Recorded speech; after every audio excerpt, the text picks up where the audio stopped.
कहीं सुना था, जहां जमीन पर खून बहा हो वहां मिट्टी सिर्फ लाशों को नहीं, राज को भी धो देती है। मगर कुछ राज मिट्टी में जिंदा रहते हैं, और एक ऐसा ही राज उस पुराने मॉल के नीचे सांस ले रहा था। उस मॉल की पूरी सच्चाई पंडित वेदांत देख चुके थे। वल्चरमैन का जन्म, उसका दर्द और उसकी बदले की आग। वो बच्चा जन्म से ही अलग था। उसका चेहरा चिड़िया जैसा नहीं, गिद्ध जैसा था। गांव के लोग उसे श्रापित कहते थे। बचपन से लेकर जवानी तक उसे सिर्फ नफरत ही मिली। उसके लिए प्यार सिर्फ एक सपना बना रहा। जब माँ बाप ने भी उसे छोड़ दिया, उसने उस झोपड़ी में खुद को आग लगा दी। पर आग सिर्फ उसके शरीर को नहीं, उसकी आत्मा को भी लगी। उसका शरीर तो आग में जलता रहा, पर उसकी रूह बदले की आग में जलती रही। जिस झोपड़ी में वो जला, उसी जमीन पर मॉल बना, और फिर शुरू हुई मौत की एक कहानी। एक एक कर लोग मरने लगे, सिक्योरिटी गार्ड्स, मजदूर, पैरानॉर्मल एक्सपर्ट तक। और अब पंडित वेदांत उसी मॉल में थे। वेदा ने देखा, उस मॉल में दो रूप के वल्चर थे। एक बड़े जो बदले की भूख से भरा हुआ था, और दूसरा एक मासूम बच्चा जो सिर्फ मुक्ति चाहता था। दो भावनाएं एक शरीर में बंद थी। जब सब कुछ सामान्य होने लगा, वेदा ने उस वल्चर मैन से कहा कि वो उसे वैसे ही देखते जैसे वो चाहता था कि सब उसे देखे। सब कुछ शांत हुआ। उन्होंने सोचा, ठीक हो गया सब कुछ, अब शायद उस मासूम रूह को आजादी मिल जाएगी। मगर राज कभी इतनी आसानी से खत्म नहीं होते। एक कांच का टुकड़ा हवा में घूमता हुआ आया और सीधा वेदा के रुद्राक्ष की माला से टकराया। रुद्राक्ष की वो माला टूट गई, और इसी के साथ साथ वेदा का वो सुरक्षा कवच। और जैसे ही रुद्राक्ष जमीन पर गिरने लगी, एक भारी साया मॉल के अंधेरों से निकलकर सामने आ गया। वल्चर मैन अपने असली रूप में वेदा के सामने खड़ा था। 8 फुट लंबा, आंखों में आग जले हुए, तन का हर हिस्सा दर्द और बदले की कहानी बयां कर रहा था। वो चीख रहा था, तुम मुझे मुक्त नहीं करा सकते वेदांत, तुम मुझे नहीं रोक सकते। मैं सबका अंत हूं, सबका अंत।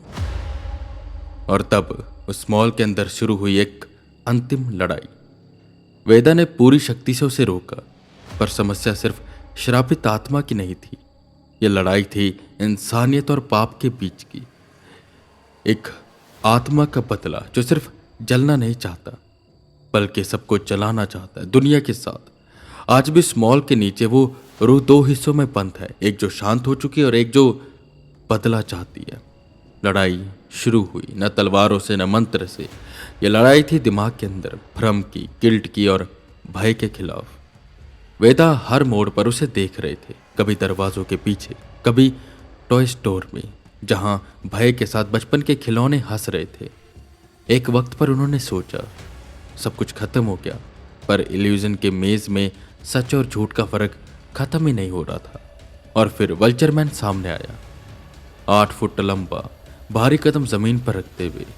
उसने चेहरे पर गिद्ध का मास्क पहना हुआ था, पर उसने उस मास्क को हटाया और वेदा ने उसके चेहरे को देखा, जो बिल्कुल मास्क की तरह था, पर और भी ज्यादा डरावना।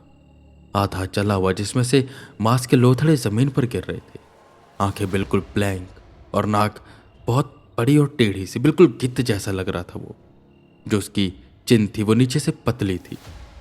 उसे देखकर वेदा को डर तो लगने लगा, पर अगर वो डर जाते और उससे घिन करते तो शायद उसे और गुस्सा आता। वेदा अपने कदम पीछे की ओर करते कि तभी वल्चरमैन वेदा के गले को पकड़ता है और दबाना शुरू कर देता है। तो अपनी आखिरी सांसें गिन। मेरी ये कहानी कभी खत्म नहीं होगी। मैं हर उस शख्स को मारूंगा जो यहाँ पर आएगा।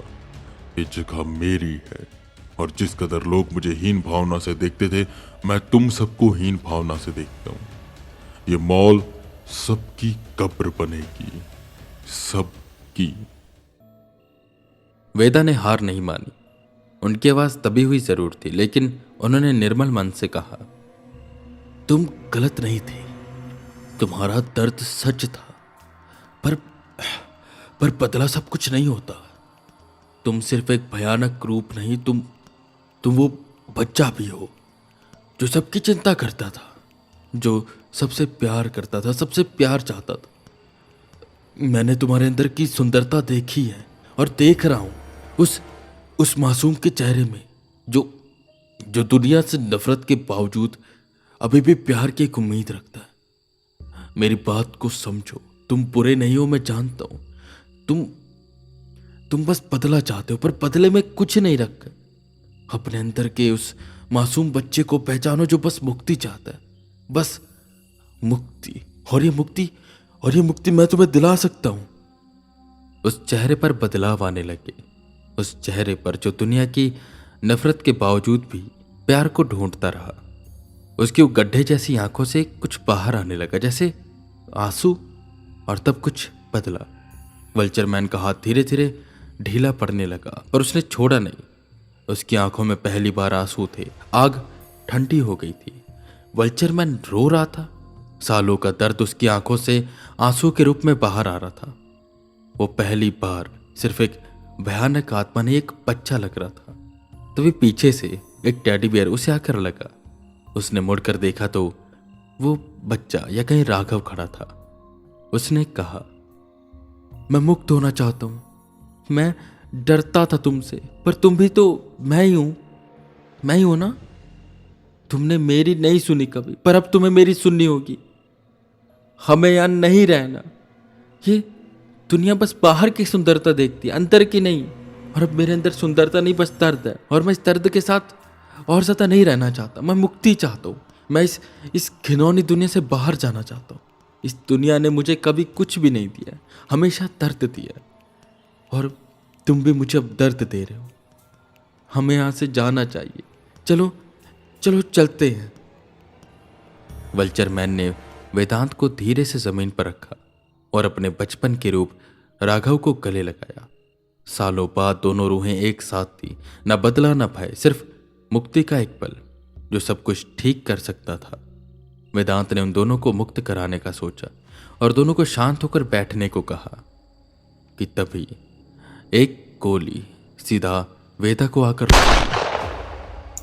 हवा में धुआं छाया और मॉल के मेन गेट से एक बड़ा ट्रक रिवर्स में अंदर घुसा।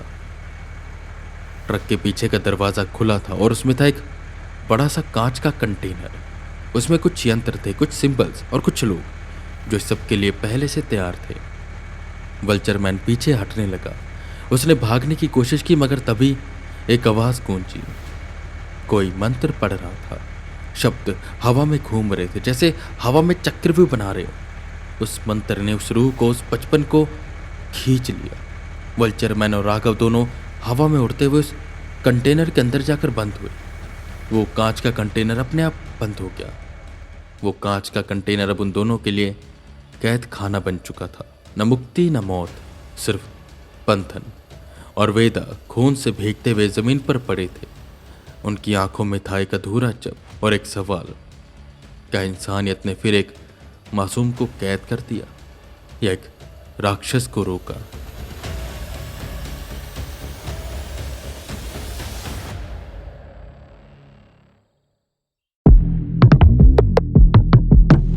Eight.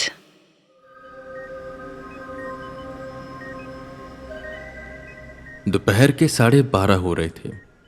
वो अंधेरी रात हट चुकी थी, पर एक अंधेरा वेदा के अंदर समा गया था और वो अंधेरा इतनी आसानी से निकलने वाला नहीं था। वेदा आईसीयू में थे।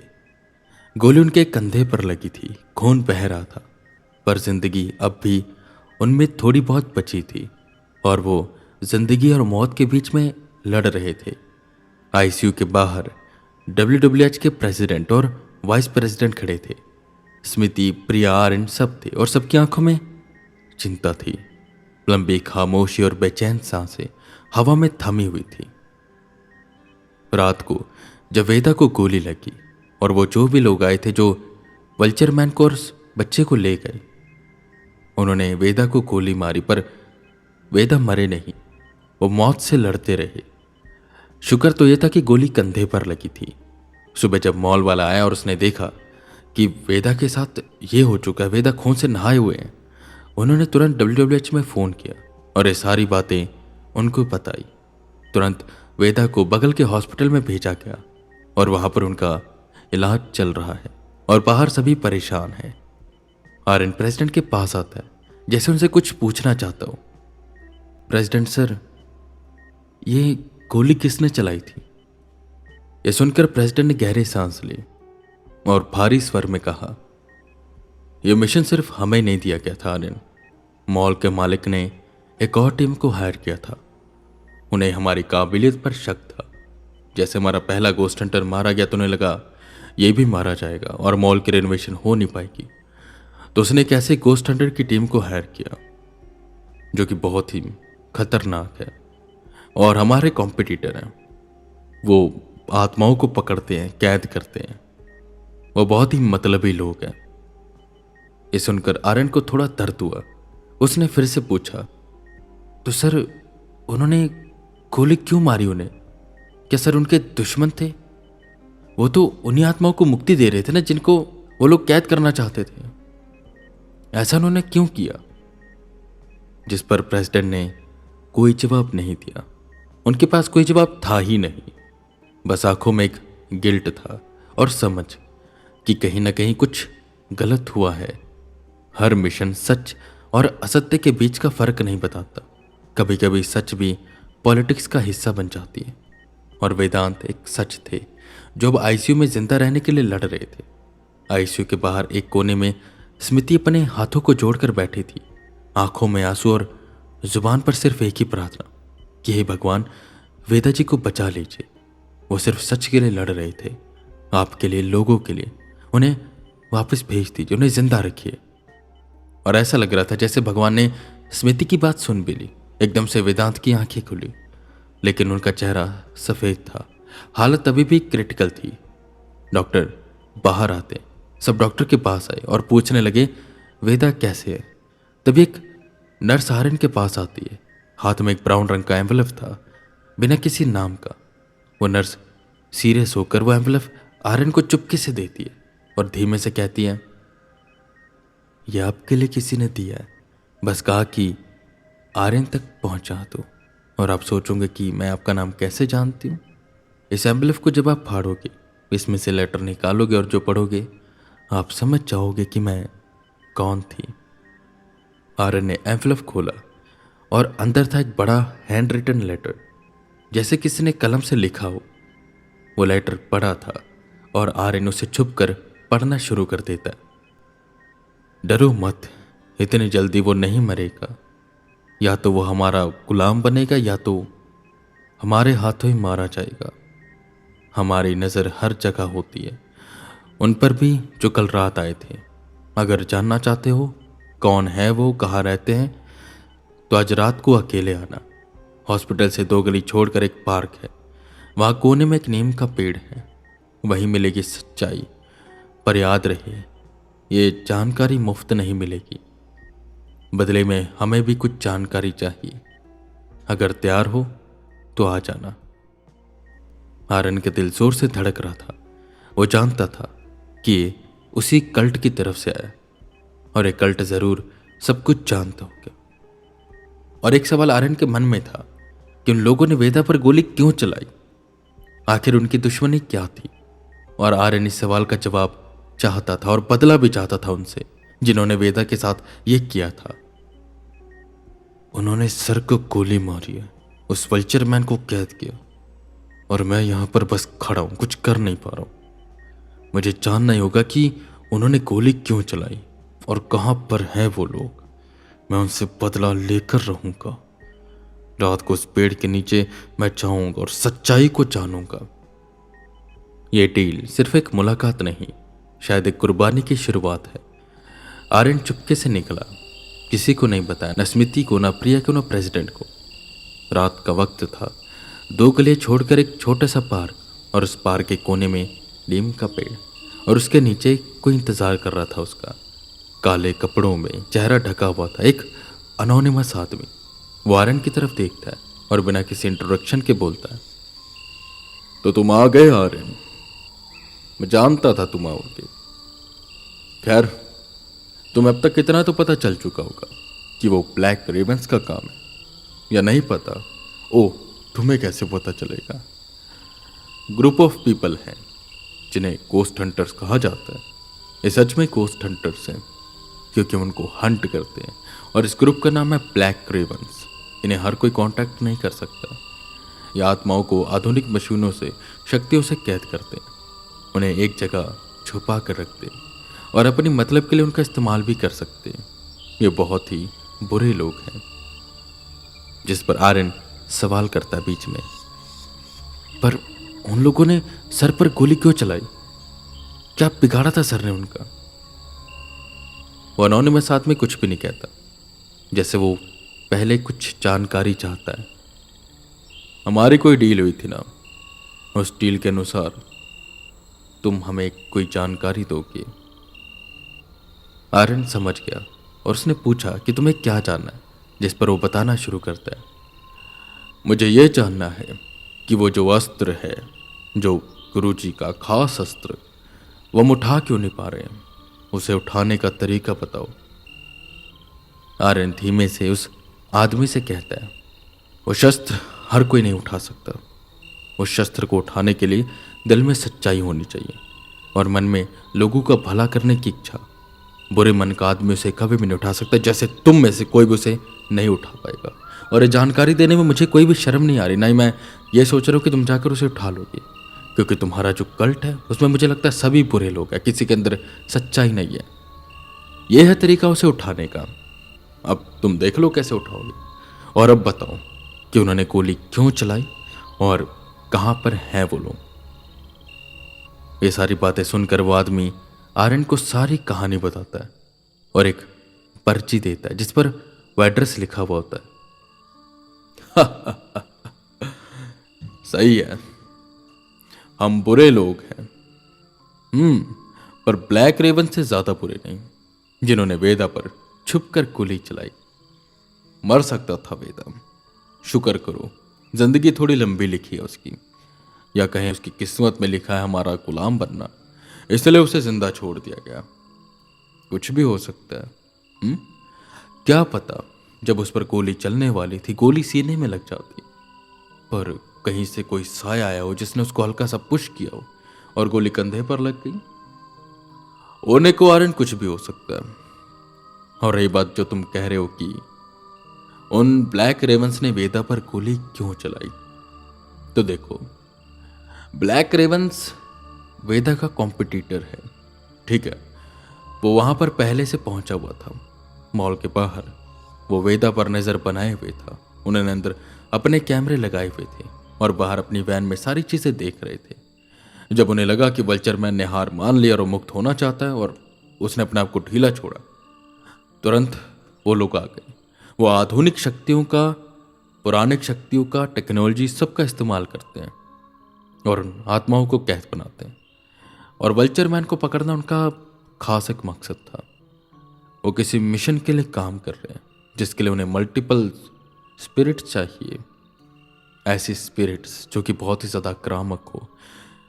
मुझे नहीं पता उनका इंटेंशन क्या है, या मैं कहूँ मुझे पता है उनका इंटेंशन क्या है।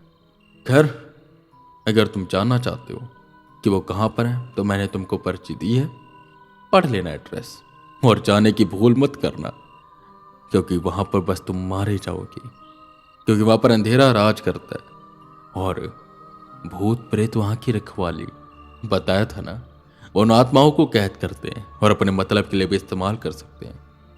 आशा करता हूँ तुम्हें तुम्हारी जानकारी मिल चुकी होगी और हमें हमारी जानकारी मिल चुकी है। बहुत जल्द मुलाकात होगी। आर्यन।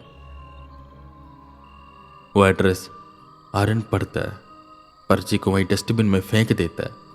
आर्यन बदला लेना चाहता था, उसके अंदर का खून उबाले मार रहा था। वेदा जिंदा तो थी और ब्लैक रेवंस का सच भी सामने आ चुका था, पर क्या वो ब्लैक रेवंस को ऐसे जाने देगा? वेदा अभी भी क्रिटिकल सिचुएशन में, और ये सब हुआ ब्लैक रेवंस की वजह से।